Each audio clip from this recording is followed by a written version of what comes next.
Allahumma barik wa sallim nahmadu wa nusalli ala rasulil karim amma ba'. We shall continue with the adab of fasting and the sixth adab. The sixth point is that after fasting one should always have some anxiety as to whether one's fast has been accepted by Allah SWT or not. This should be the case with all forms of worship of Allah. One never knows whether some important aspect may have been left out, of which no notice was taken. One should always fear that Allah Ta'ala may reject one's deeds.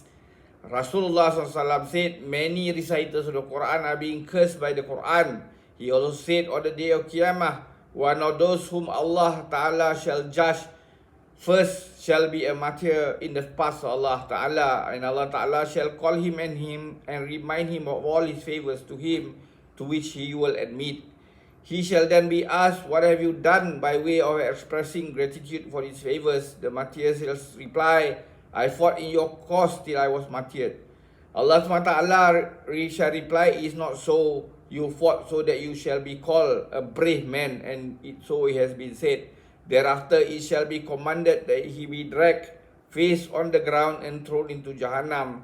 Thereafter a religious scholar shall be called. He too shall be reminded Allah Ta'ala's favor and asked the same question. He shall reply, O Allah, I sought to acquire knowledge, taught others, and for your sake recited the Quran. Allah Ta'ala shall say, this is not true. You did all that merely so that it may be said that you are learned. And so it has been said that it shall be commanded that he too be dragged face on the ground and thrown into Jahannam. Thereafter a rich man shall be called. After being reminded Allah Ta'ala's favors and admitting them in reply to Allah Ta'ala's question as to what he did to express his gratitude, he shall reply, there was no worthy cause wherein I did not spend in charity for your sake. Allah Ta'ala's reply shall be, not true. You did all that so that it may be said that you are very generous. And so it has been said, then it shall be commanded that he too be dragged face on the ground and thrown into Jahannam. Many such incidents are related in hadith. So a fasting person should not only be sincere but also hope that Allah Ta'ala will accept his fast. These 6 points are compulsory for all truly righteous person. As for the exceptionally pious ones, a 7th point is added.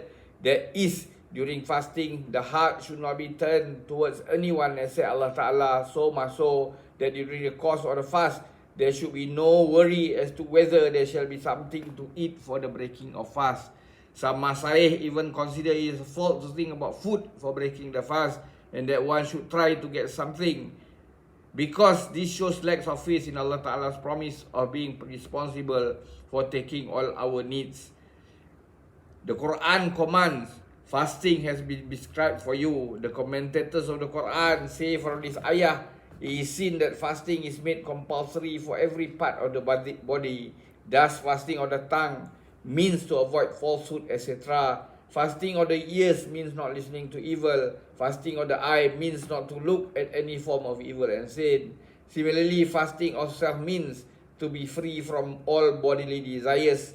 Fasting of the heart means removing from it the love of worldly things. Fasting of the mind means avoiding thoughts about anything other than Allah Ta'ala. May Allah give us taufiq to put all this into practice and convey to others. Subhanallahi wa bihamdi. Subhanakallahumma bihamdika.